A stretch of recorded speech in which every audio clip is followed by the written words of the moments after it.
माननीय नरेंद्र मोदी जी को स्वागत करता हूं। हम सभी का सौभाग्य है आज की इस भव्य समापन समारोह में माननीय प्रधानमंत्री जी अपना समय निकाल के हम सभी को संबोधित करने के लिए आज यहाँ पधारे हुए हैं। देश की नई पीढ़ी के अंदर नवाचार, इनोवेशन, आगे उसकी एंटरप्रेन्योरशिप, समस्या की आधार पे खोज, अनुसंधान, इसके प्रति माननीय प्रधानमंत्री सदैव आग्रही रहे हैं। उन्हीं के मार्गदर्शन में पिछले 5 साल से स्मार्ट इंडिया हैकाथन की ये 5th एडिशन है। पिछले दिनों में 29,000 प्रॉब्लम्स पेपर में 2 लाख विद्यार्थियों की आवेदन के ऊपर आज प्रत्यक्ष सुबह से 2000 टोली में 75 स्थानों में 15,000 विद्यार्थी, जिसमें पहली बार एक स्कूल सेक्शन भी शुरू किया गया है। ऐसे एक आउट ऑफ बॉक्स थिंकिंग के लिए लगभग 476 विषयों में भारत की व्यवस्था में सरकार की 53 विभाग में 53 विभाग में से 476 विषयों पे देश की नई पीढ़ी प्रधानमंत्री जी की आह्वान पे ये अपना विचार, अपने इनोवेशन की काम पे जुड़ी है। मित्रों, देश जब आजादी की 75 साल पूरा करके अमृत काल में प्रवेश कर रहा है, अमृत काल में शायद ये पहला इनोवेटिव तरीके से out of box competitive mode की ये हैकाथन है। मैं सभी को इस हैकाथन पे स्वागत करता हूं। मैं माननीय प्रधानमंत्री जी अभी देश भर की चुनिंदे टोलियों के साथ, ग्रुप के साथ, विद्यार्थियों के साथ संवाद करेंगे। मैं एक ही विषय याद कराता हूं। आज प्रधानमंत्री जी ने देश को $5 ट्रिलियन इकोनॉमी बनाने के लिए आह्वान किया है। यह तब संभव होगा जब देश की नई पीढ़ी इस चुनौती को स्वीकार करेगा। आज आपने स्वीकार किया है, आप सभी को शुभेच्छा, सभी को बधाई। प्रधानमंत्री जी ने देश में कर्तव्य बोध के बारे में सबको आह्वान किया। आपने देश बनाने की कर्तव्य, देश को आत्मनिर्भर बनाने की कर्तव्य आपने जिम्मेवारी उठाई है। हम सभी को पुनः बधाई देते हैं, माननीय प्रधानमंत्री जी का आभार प्रकट करते हैं। मैं निवेदन करता हूं केरल की विद्यार्थी से माननीय प्रधानमंत्री जी अपना चर्चा शुरू करें, संवाद शुरू करें। माननीय प्रधानमंत्री जी। नमस्ते केरल की टीम को। कौन है? नमस्ते, क्या नाम है? My name is Sannidhi and myself Anushka Agarwal. अच्छा Sannidhi, I am told that your team is working on developing an app for translation of inscriptions on the walls of our ancient temples. This is very interesting and can really help tourists and boost tourism. How is your team doing it? Yes, sir. We are Team 6 Pixels, an all-girls team from RV College of Engineering, Bangalore. Our problem statement is optical character recognition of ancient inscriptions found on temples and its translation into Devanagari script. This problem statement is provided to us by Indian Knowledge System Division and falls under the theme Heritage and Culture. India is a land of vast heritage and culture. Our country is the mother of democracies. We have democratic traditions going back to thousands of years. For example, the democratic way of decision making in Chola Empire is described in the Uttara Merur inscription. This inscription had details about how these decision making bodies were formed. All the representatives of the society were a part of this decision making body. There is an even older inscription from the Pandya kingdom, which had details about the high moral and ethical standards required for the members of these decision-making bodies. There are several such inscriptions spread across the country, found on walls of forts, temples, and stone monuments. These inscriptions are written on copper plates and stone monuments. Understanding these inscriptions become a huge challenge even for professionals, and what to speak of the common people. There are two major issues found during epigraphy. They are lack of enough resources and enough knowledge. Our team is devising a machine learning based solution. For example, a person from Nagaland is visiting a village in Karnataka, and he gets to know about the heroism of a local leader through the inscriptions on a Veerakallu, and is admiring the beauty because he is able to relate to his leader from Nagaland. Another example is a student from Kashmir is visiting Kanchipuram, and through her phone, she is getting to know about how her ancestors lived. Our work is focused on an ancient Tamil script called Vatteluttu, which is an ancient script from 9th AD. We are developing a web-based application that will input the inscription images and give its translation into Devanagari text. To understand the nuances of our problem statement, we contacted Dr. V. Selvakumar from the Department of Epigraphy and Archaeology, Tamil University, Tanjavur. With combined effort of his research work and our team's skills, we are developing a machine learning model.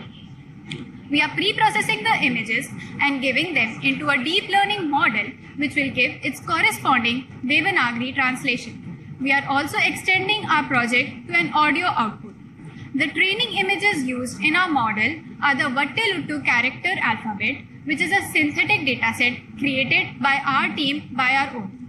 While working on the project, we realized that there are very few resources available online. We empathized with this problem and found its solution.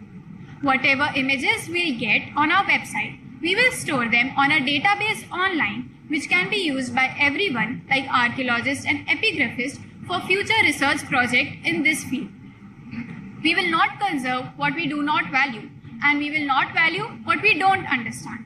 The main aim of our project is to ensure that every Bharatiya is given the opportunity to know about his or her cultural heritage.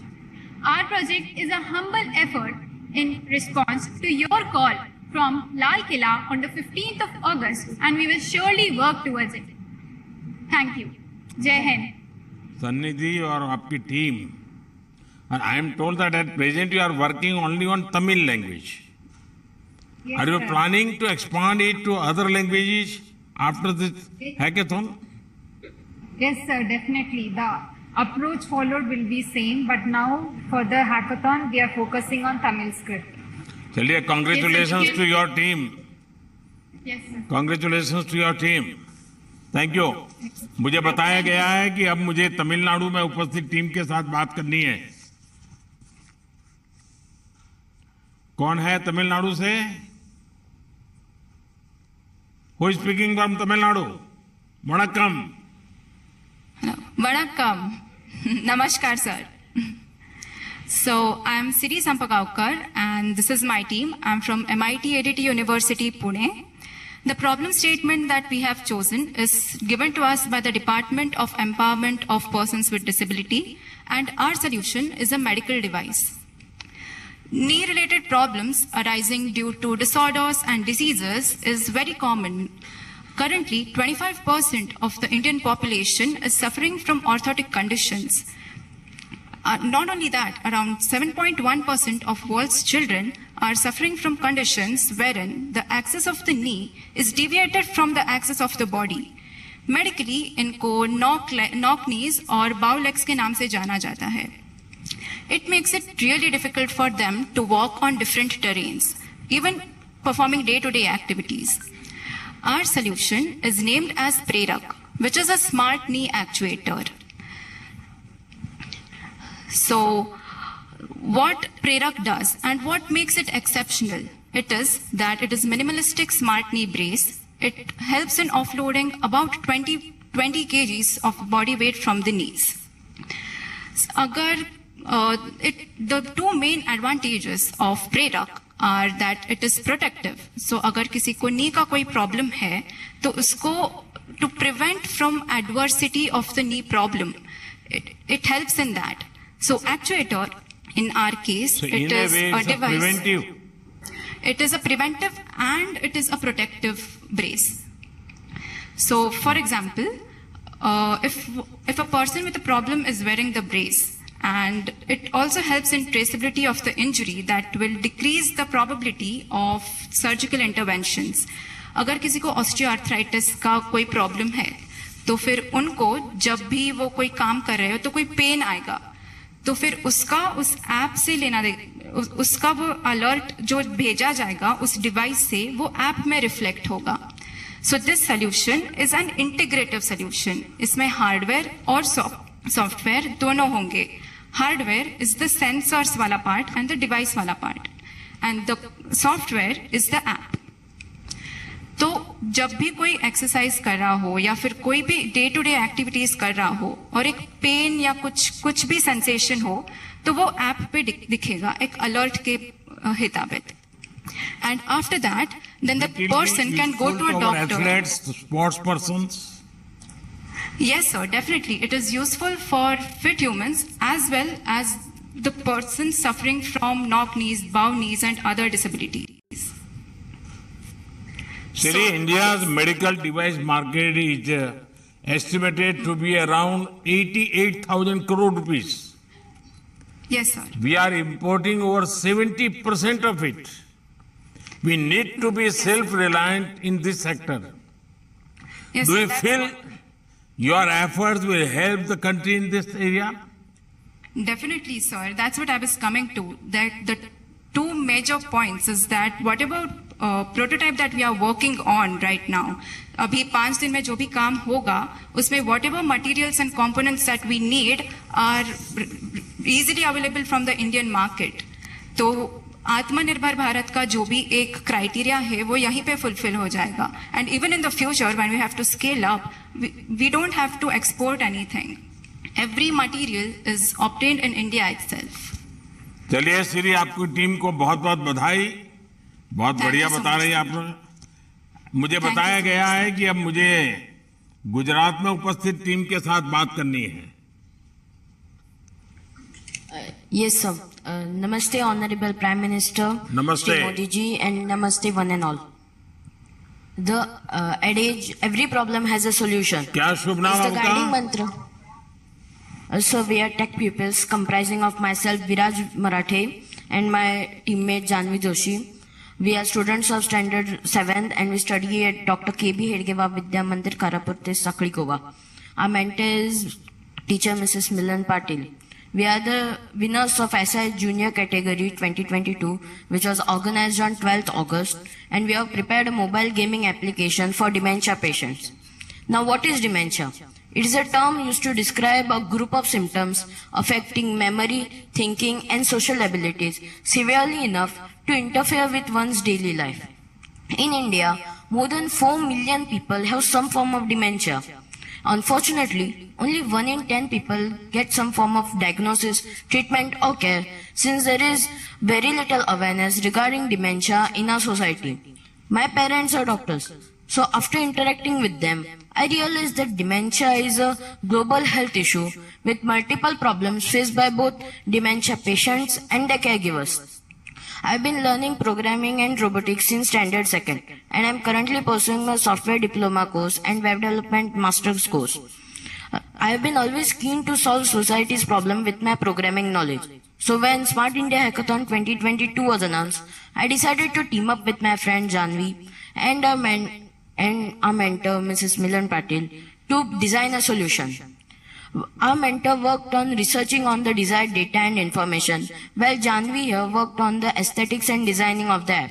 So we all together have created an app, AgeCare, which will help dementia patients in different ways. Now let me elaborate on AgeCare. The app menu consists of mental well-being, physical well-being, and multiple other functions. In mental well-being, we have incorporated reminiscence therapy, which is the mainstay of dementia treatment. It involves the discussion of previous events and activities with props such as photographs, videos, etc.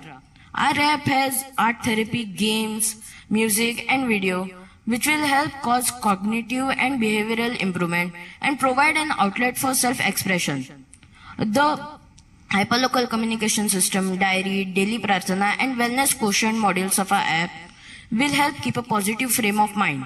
Our app also has modules for yoga and meditation, which will help improve the function of brain parts that control mood, memory, and attention. If the patient forgets to take the medicine, are you in touch with any yoga institute, Viraj? What, sir? Are you in touch with any yoga institution? So I talked with an yoga expert for putting some yoga asanas related to old age and all. So if the dementia patient loses track of his phone or forgets to take the medicine, our alarm system, which is built using Arduino, can be used to alert them and remind them to contact their caregiver. We have made a provision to control the patient's app with a separate caregiver's application remotely. Our app is minimalistic and simple, and it's a light app, which means it does not need or use a lot of RAM and CPU power. People who are not well versed with mobile applications can also access it effortlessly. Our app is fully functional and can be utilized for any dementia patient. Our USP is that we have created 2 different applications for the dementia patients and caregivers, as well as keeping in mind the difficulties faced by both of them. We would like to express our gratitude towards everybody associated with Smart India Hackathon for providing a platform and an opportunity to even rural students like us. I would like to conclude with a quote from Sant Jnaneshwar. दुरितांसे तिमिर जाओ, विश्व सदर में सूर्य पाओ, जो जे वांछिल तो ते लाओ, प्राणी जात. Which means, may the darkness of ignorance disappear, may the universe see the sun of self-consciousness, and may the aspirations of all living beings be fulfilled. Dhanyavad. Janvi, would you like to add anything?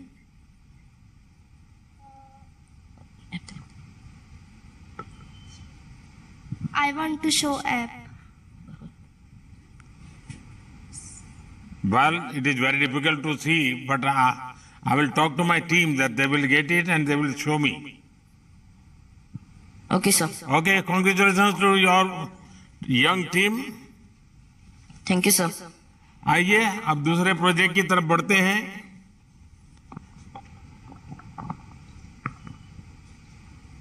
प्रणाम sir, मैं हूं Animesh Mishra, team data clan से, और हम हैं BIT Mishra Ranchi से.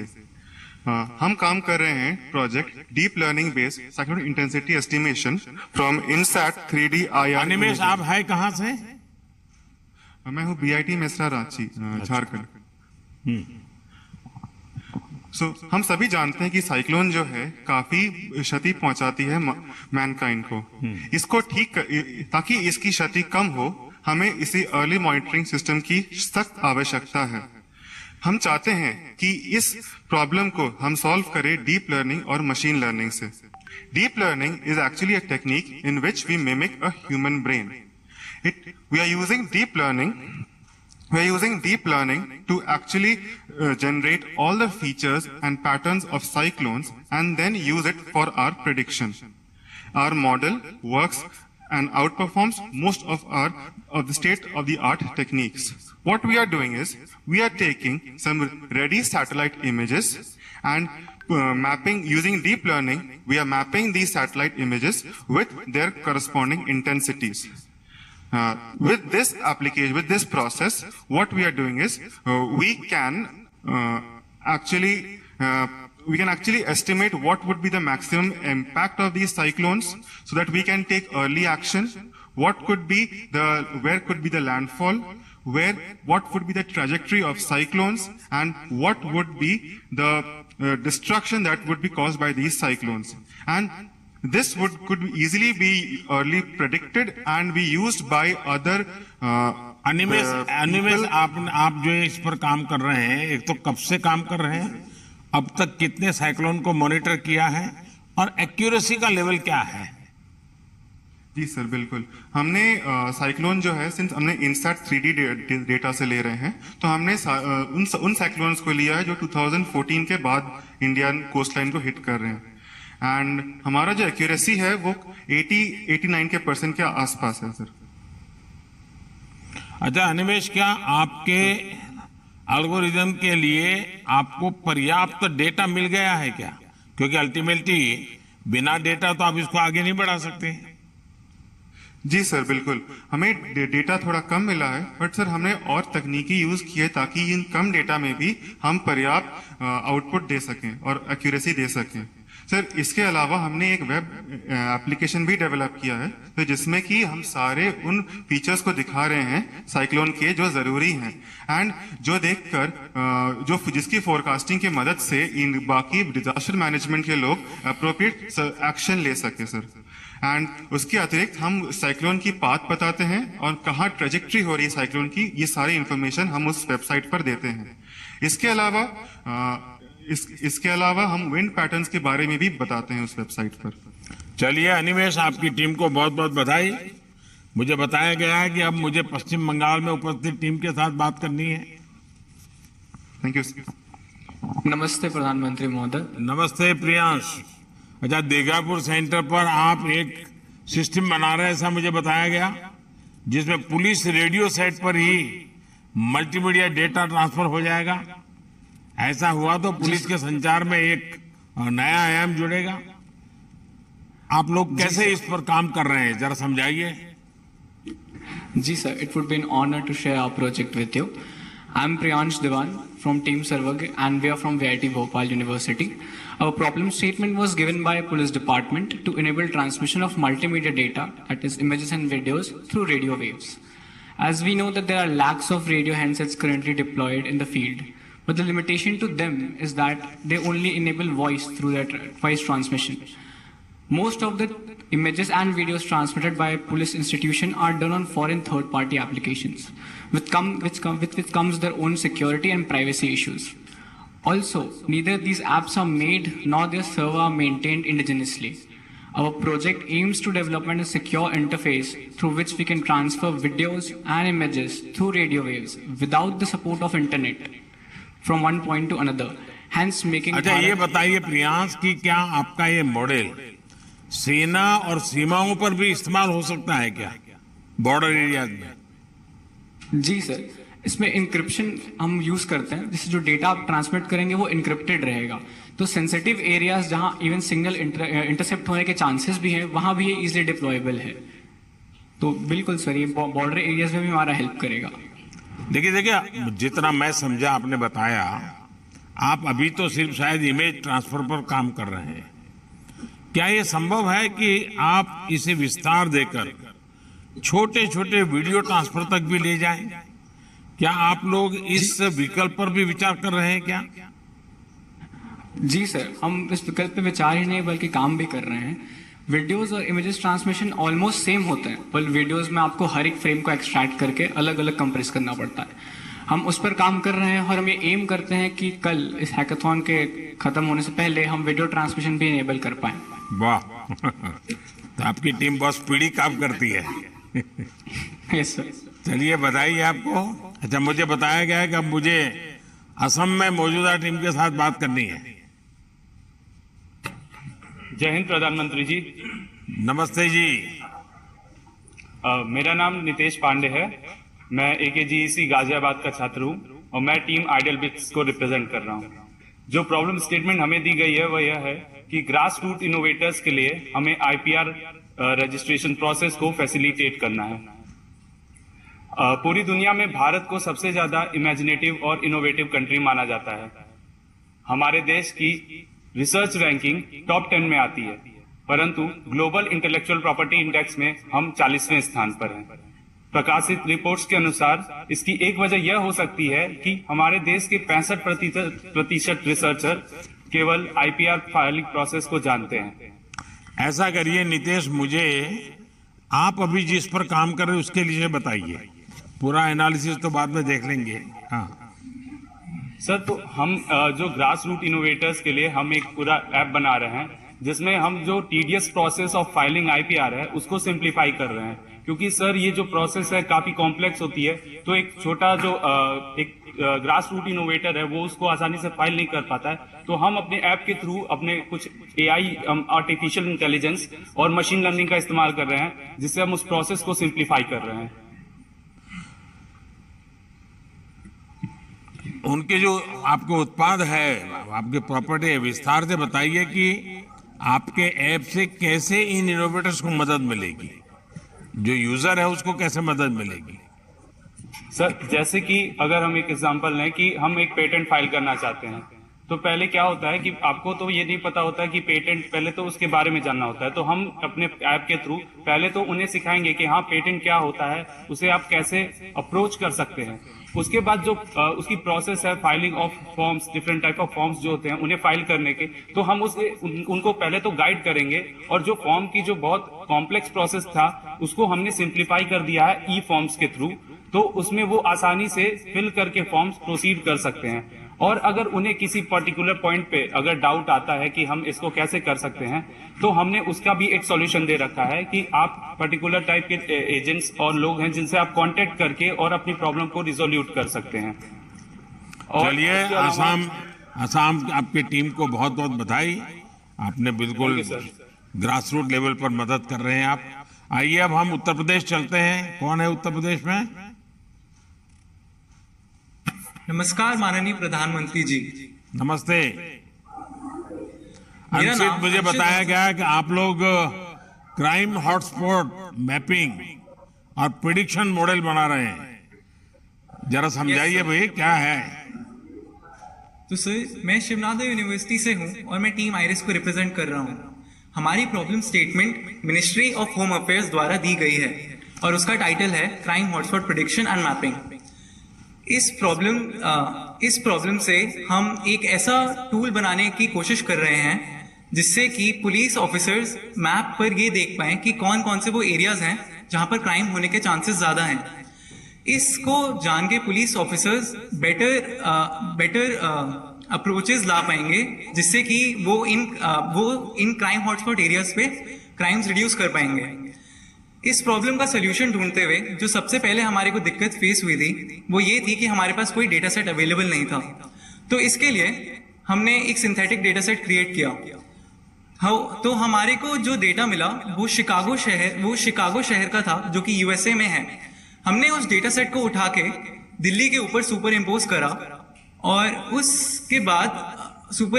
और उसके बाद हमने रिसर्च करी कि इंडिया में जो क्राइम डिस्ट्रीब्यूशन है उसका रेशियो क्या है। तो हमारे को नेशनल क्राइम रिकॉर्ड ब्यूरो की एक रिपोर्ट मिली थी जिसमें ये डिस्ट्रीब्यूशंस मेंशन थी। तो हमने 2019 की डिस्ट्रीब्यूशन फॉलो करते हुए अपने डेटा सेट में ये डिस्ट्रीब्यूशन फिट कर दी। ये डेटा सेट रेडी करने के बाद हमने डिफरेंट मॉडल्स एक्सप्लोर करे और फाइनली हमने देखा कि हम अनसुपरवाइज्ड मशीन लर्निंग एल्गोरिथम्स का प्रयोग करेंगे। हमने क्लस्टरिंग एल्गोरिथम्स का यूज करा। क्लस्टरिंग एल्गोरिथम्स बेसिकली ये होते हैं कि जब बहुत सारे पॉइंट्स हमारे पास होते हैं तो उसमें कैसे हम डिफरेंट ग्रुप्स को एनालाइज करें जिससे कि डिफरेंट क्लस्टर्स फॉर्म हो जाएं। तो बेसिकली हमारी प्रॉब्लम में भी यही है कि हमारे पास बहुत सारे क्रिमिनल डेटा की लोकेशंस हैं एंड उसमें हम डिफरेंट पॉइंट्स को देखना चाहते हैं, डिफरेंट ग्रुप्स बनाना चाहते हैं जहां पे क्राइम हॉटस्पॉट हो सकता है। अच्छा अंशित, ये जो आपका मॉडल है वो कितना फ्लेक्सिबल है? क्या आप इसे और बेहतर बना सकते हैं जिससे अपराधियों के बारे में और तेजी से जानकारी मिल सके? दूसरा, ये ड्रग की जो दुनिया है जो हमारी युवा पीढ़ी तक बहुत तेजी से ट्रैवल कर जाती है, वो क्राइम का एक अलग ही रूप है। उन चीजों तक जाने की संभावनाएं हैं इसमें? सर, हमने शुरू से ही अपना जो मॉडल बनाया है उसमें ध्यान रखा है कि हमारा मॉडल हर तरीके की जगहों का ध्यान रख सके। तो हमारा मॉडल बहुत स्केलेबल है, जिसका मतलब ये है कि इंडिया में बहुत एरियाज हैं जो कि रूरल हैं और सिटी के भी एरियाज हैं। तो हमारे मॉडल को इस सबसे फर्क ही नहीं पड़ेगा। हमारे मॉडल को जिस तरीके का डेटा सेट दिया जाएगा, जिस तरीके का क्रिमिनल डेटा सेट दिया जाएगा, उस बेसिस पे वो उस एरिया पे प्रिडिक्शंस कर पाएगा और क्राइम हॉटस्पॉट्स दिखा पाएगा। अंशित, आपको और आपकी पूरी टीम को बहुत बहुत बधाई। आइए हम पंजाब चलते हैं। नमस्कार आदरणीय सर। नमस्ते सर, मेरा नाम हरमनजोत सिंह है। मैं कक्षा 10वीं का छात्र हूँ और जोधमल पब्लिक स्कूल जम्मू में पढ़ता हूँ। मैं एक certified full stack developer, olympiad medallist, MIT USA appathon का विनर और एक स्टेम एंथुसियास्ट भी हूँ। मैं इस साल के Smart India hackathon junior edition का विनर भी हूँ। So, based upon my research, I developed this innovative smart glove that can basically monitor our real-time health vitals based on an advanced technology called as Internet of Medical Things. It uses 7 smart, contactless and wireless biomedical sensors like digital temperature sensor, photoplethysmography optical sensor and electrodermal activity sensor that helps us to monitor our health vitals like the mental health, heart rate, blood pressure, oxygen saturation level, emotion or mood detection, tremor or shaking in the hands and body temperature. So I have fitted all of these sensors inside a 3D printed case which is embedded in the glove. That also I got designed and I got it printed myself through CAD technology, also called as computer aided design. So inside this glove, I have also used a microcontroller that basically controls and records the data from all the sensors.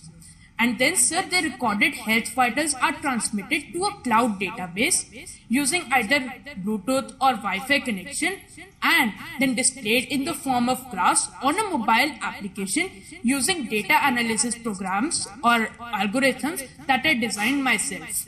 So I've also tried to implement hardware, software, electronic skills to form an internal circuitry of all the sensors and the components that I have used in the glove as mentioned. And sir, my smart wearable glove is unique because it integrates both hardware as well as software to create a system that can be used by the people who just want to monitor their health, or it can also be used by patients, caregivers, family members as well as doctors from anywhere and at any time. So I am extremely thankful to Smart India Hackathon for providing me this golden opportunity so that Harmanjot, सबसे पहले तो आपको, आपकी team को, आप विजयी हुए इसलिए मैं बधाई देता हूँ। आपके साथ आपके फैमिली के लोग हैं क्या? यस सर, मेरे मम्मी पापा बैठे हैं। हाँ, मुझे दिख रहा है। चलिए, मेरी उनको भी बधाई है कि वो आपको इस प्रकार से प्रोत्साहित कर रहे हैं और आप इस काम को कर रहे हैं। आप टीम समिधा से भी बात करेंगे। नमस्कार सर। नमस्ते भाग्यश्री, कैसी हैं आप? I'm fine sir, how are you? What is the innovation of your team? Sir, basically we are asked to make a smart fuel monitoring system for ships and vessels, and our problem statement was given by Ministry of Ports, Shipping and Waterways. So sir, now we know that 90% of the cargo transportation takes place through seaways, and making it one of the largest means of cargo transportation. And as we know that statistical data shows that 250 tons of fuel is approximately used by a ship per day, making it one of the most stolen commodities in the world. So our concept, Samida, is to eradicate this discrepancies that are taking place in the current system by integrating machine learning models with satellite technologies. So due to the unavailability of data set, we have used the open source data set and we have synthesized that data.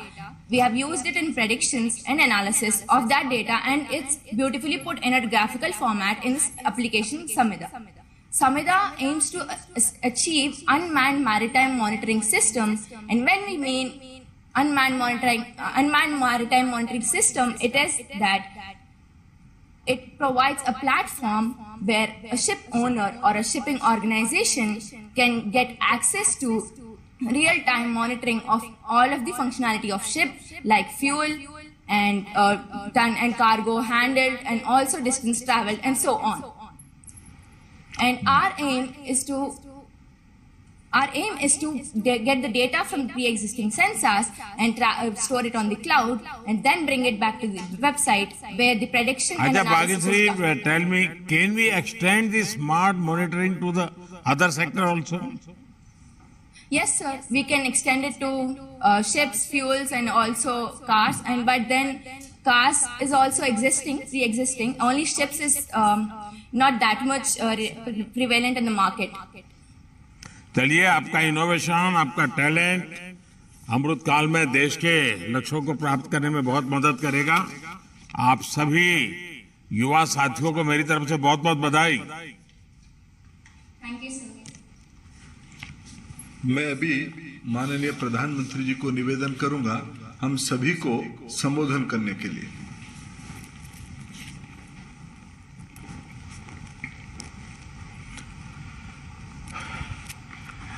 युवा साथियों, वाकई आप सभी innovators से मिलकर बात कर करके मुझे बहुत अच्छा लगा। ऐसे नए नए विषयों को आप छू रहे हैं। आप जैसे युवा अपने कार्यों में जो नवीनता लाते हैं, जिस आत्मविश्वास से आप अपना काम करते हैं, ये मेरे जैसे अनेक लोगों के लिए कुछ न कुछ नया करने की प्रेरणा बन जाते हैं। तो एक प्रकार से आप सोर्स ऑफ इंस्पिरेशन बन जाते हैं। तो मैं आपको बहुत बधाई देता हूं। Smart India hackathon public participation का बहुत बेहतरीन उदाहरण बन चुका है। और साथियों, इस बार का स्मार्ट इंडिया हैकाथॉन कई मायनों में बहुत महत्वपूर्ण है। अब से कुछ दिन पहले ही हमने आजादी के 75 वर्ष पूरे किए हैं। आजादी के 100 वर्ष होने पर हमारा देश कैसा होगा, इसे लेकर देश बड़े संकल्पों पर काम कर रहा है। इन संकल्पों की पूर्ति के लिए जय अनुसंधान, इसके उद्घोष के ध्वजावाहक आप इनोवेटर्स हैं। अमृतकाल का ये 25 वर्ष का टाइम पीरियड आपके लिए अभूतपूर्व संभावनाएं लेकर आया है।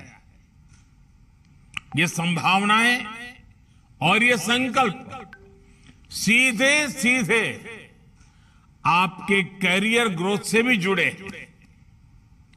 अगले 25 वर्ष में आप युवाओं की सफलता भारत की सफलता को तय करेगी।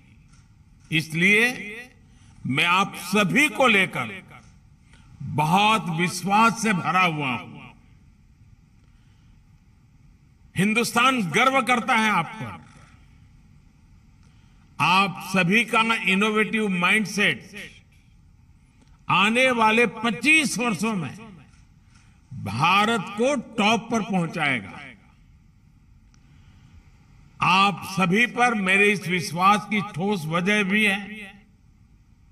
साथियों, इस बार 15 अगस्त को मैंने लाल किले से कहा कि भारत में कितनी बड़ी एस्पिरेशनल सोसाइटी आज विकसित हो रही है, विस्तार हो रहा है। इस अमृत काल में ये एस्पिरेशनल सोसाइटी एक ड्राइविंग फोर्स की तरह काम करेगी। इसकी अपेक्षाएं, इसकी उम्मीदें, इससे जुड़े हुए चैलेंजेस आपके लिए बहुत सारे नए अवसर लेकर आएंगे। साथियों, आप सभी ने अपनी शिक्षा के शुरुआती दौर में पढ़ा होगा कि 60-70 के दशक में ग्रीन रिवॉल्यूशन हुआ था।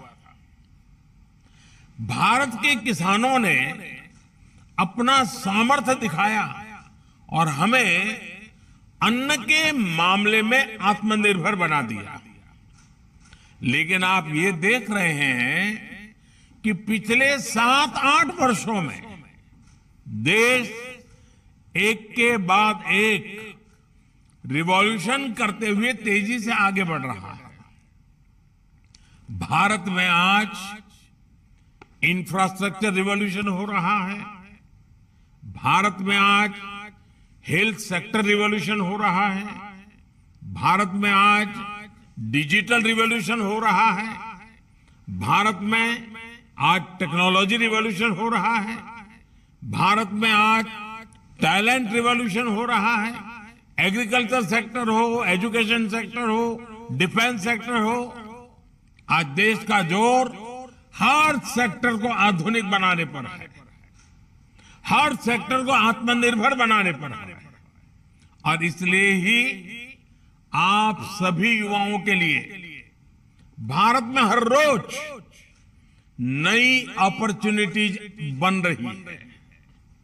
Drone technology, tele consultation, digital institutions, virtual solutions, इन सभी में सर्विस से लेकर मैन्युफैक्चरिंग तक आपके लिए बहुत संभावनाएं हैं।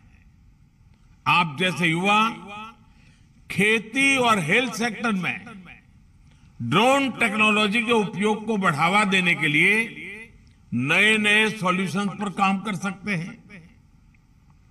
अपने सिंचाई के उपकरणों को, सिंचाई के नेटवर्क को हम स्मार्ट कैसे बना सकते हैं, इसमें भी बहुत संभावनाएं हैं।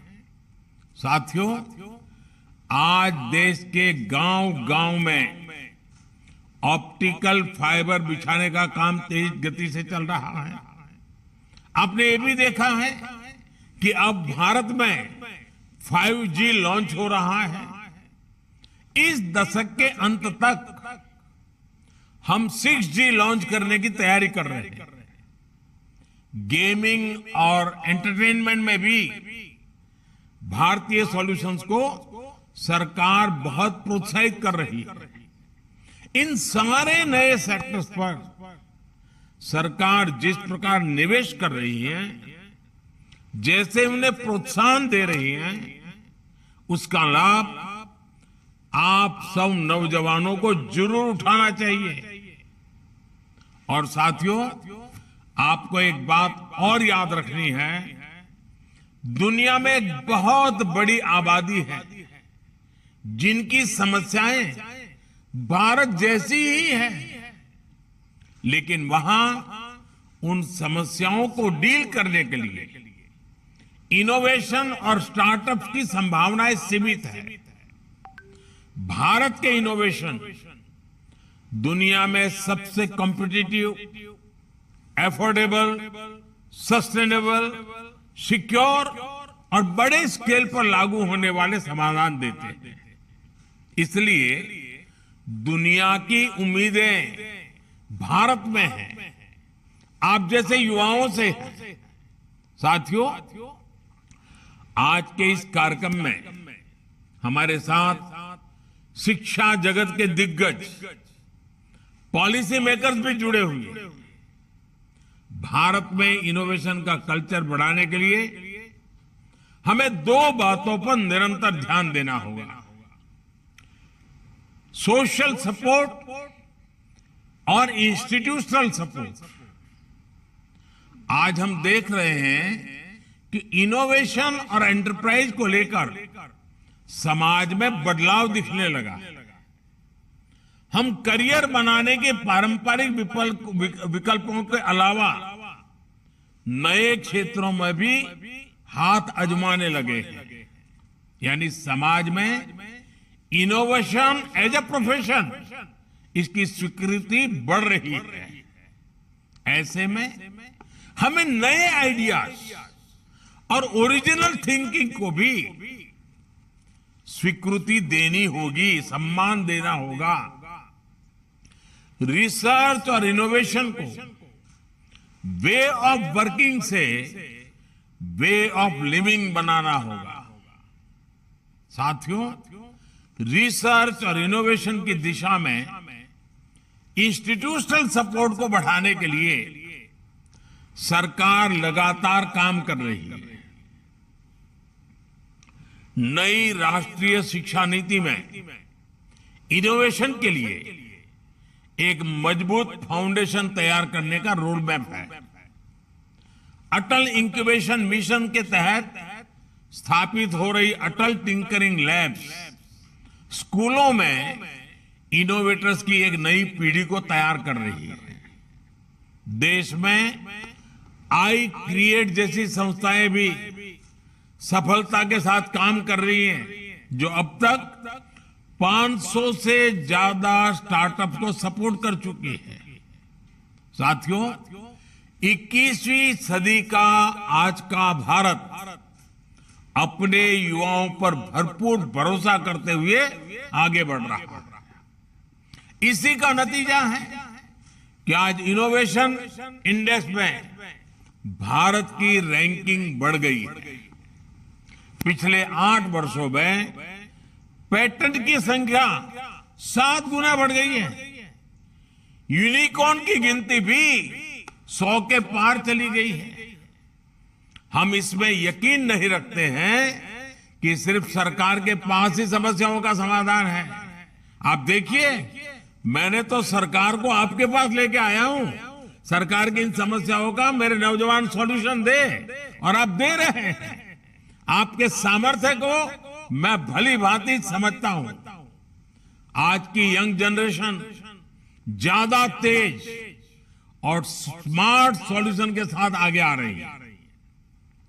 इस हैकेथॉन के आयोजन के पीछे एक मकसद ये भी है कि सरकार की जिन समस्याओं का समाधान चाहती है, उसे यहां देश भर से आए मेरे नौजवान साथी समस्या को समझे, समस्या के कारणों को समझे और समस्या से मुक्ति का रास्ता भी ढूंढे। युवा इसे सॉल्व करे। स्टूडेंट्स, गवर्नमेंट और प्राइवेट ऑर्गेनाइजेशंस के बीच कोलैबोरेशन की ऐसी ही स्पिरिट, सबका प्रयास की ये भावना विकसित भारत के निर्माण के लिए आवश्यक है। साथियों, मुझे पूरा विश्वास है कि आप सभी इन बातों को ध्यान में रखेंगे और इनोवेशन के इस दिए को ऐसे ही प्रज्वलित करते रहेंगे। मैं आपको आश्वस्त करता हूं कि आपके परिश्रम को, आपके प्रयासों को सरकार का निरंतर साथ मिलेगा। सरकार हर कदम पर आपके साथ खड़ी है। मैं फिर एक बार आप सभी नौजवानों को, वैसे आपके पास इतना सारा कहने को है, आप लोगों ने घंटों अपना दिमाग खपाया है। आपको सुनना ये भी मेरे लिए अपने आप में बहुत कुछ सीखने का कारण बनता है। आप में से बहुतों के पास बहुत कुछ है, मैं सबको नहीं सुन पाया। कुछ ही प्रतिनिधित्व तौर पर कुछ नौजवानों से बात की। जिनसे बात नहीं हुई है, उनका भी काम कम नहीं है, उनका प्रयास कम नहीं है। और मैं आपको विश्वास दिलाता हूं, मैं डिपार्टमेंट के द्वारा उसका पूरा ब्रीफिंग लूंगा और आप लोगों ने जो काम किया है उसको मैं समझने का प्रयास करूंगा। अच्छा होता, समय ज्यादा होता तो मैं आपसे भी बात करता, लेकिन जिनसे बात नहीं हुई है उनका काम भी उतना ही महत्वपूर्ण है। मैं फिर एक बार आप सभी नौजवानों को हृदय से बहुत बहुत बधाई देता हूं और सरकार के काम में सरकार साथ खड़े होकर के जनता की भलाई के इस अभियान में हम निरंतर आगे बढ़ते रहें, यही मेरी कामना है। आपको शुभकामना है। बहुत बहुत धन्यवाद।